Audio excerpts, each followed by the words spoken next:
Bonjour, je viens ici vous présenter la tendance générale avec l'oracle La Sagesse du Fou, Sonia Choquette, une carte pour cette semaine. Alors c'est parti, je vais la ouvrir.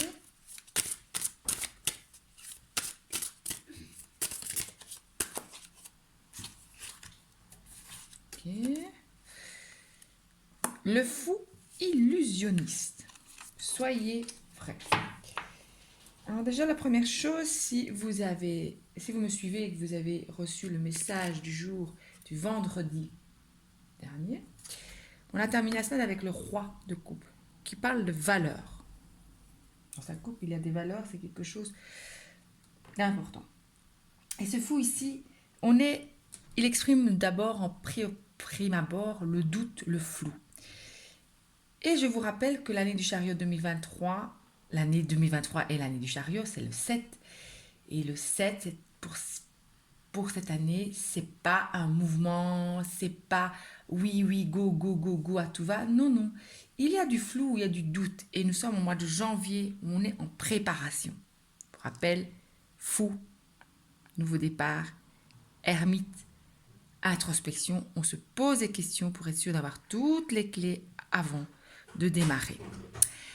Alors ici, le fou pour cette semaine, il annonce déjà que ça va être une semaine de nouveau importante comme la semaine passée, car il va contester vos décisions, tourner vos priorités en dérision, enfreiner toutes les règles, mettre votre esprit en dessus-dessous, cacher même les choses qui se trouvent sous vos yeux.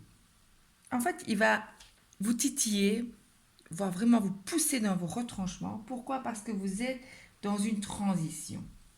Dans une transition. Et cette semaine, vous allez recevoir à travers votre mère, votre patron, votre meilleur ami, votre mari, vos enfants, vos collègues, votre masseur, votre médecin ou le facteur, peu importe, vous allez recevoir à travers différentes personnes de sages propos et des mises en garde qui vous prennent souvent par surprise et vous font véritablement réfléchir, d'où les doutes, le flou. Donc attention, c'est une mise en défi de contester l'autorité, de récupérer votre pouvoir, de rompre tout engagement qui ne fonctionne pas. Et là, ça me fait bien penser au roi de coupe qui réfléchit à sa coupe. Vais-je donner ma confiance? De vous permettre de vivre librement la vie que vous souhaitez. Et de nouveau, ça me fait penser qu'au mois de janvier, on vous demande de vous poser cette question, qu'est-ce que je veux vraiment? Cependant, il vous met en garde, car si vous vous joignez à lui pour être véritablement authentique, vous devez accepter de lâcher prise sur toutes les garanties de la vie. Et oui, le petit confort, son petit confort, ça, que l'on aime bien, qui rassure, que l'ego nous met dedans. Donc, petite réflexion. 1. N'êtes-vous pas las de vous plaindre de ce dont vous ne voulez pas dans la vie? Quand trouverez-vous le courage et le culot de poursuivre ce que vous désirez vraiment? Que faire de vos plates excuses, de vos peurs à demi-teintes? Suis-je vraiment authentique ou pas? Voilà les questions et petites réflexions qui vont vous accompagner cette semaine.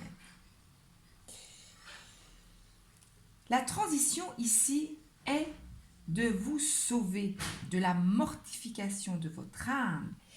Et là, j'ai mis un post sur mon compte Instagram qui dit « À quand votre empressement pour votre spiritualité ?» De vous sauver des aspects artificiels de la vie et de vous reconnecter à ce que vous êtes vraiment. Il vous oblige à remettre en question vos paroles, vos actions, vos croyances avec une franchise brutale. Il n'est pas sentimental, il ne se soucie des sentiments des autres par rapport à la vérité, car son rôle est d'être la voix directrice de votre moi le plus authentique, véritablement honnête et vrai jusqu'au bout. Petite proposition pour cette semaine, je vous propose de vous accompagner d'un petit carnet dans lequel vous allez noter vos remises en question, les difficultés que vous allez rencontrer, ce qui vous titille, vos réflexions et ne pas oublier aussi les émotions et vos peurs. Vos émotions, le corps vous parle, écoutez-vous bien, ça va vous aider à prendre conscience et à faire cette transition. Voilà, je vous souhaite une bonne semaine avec beaucoup de courage et de bienveillance. À très bientôt.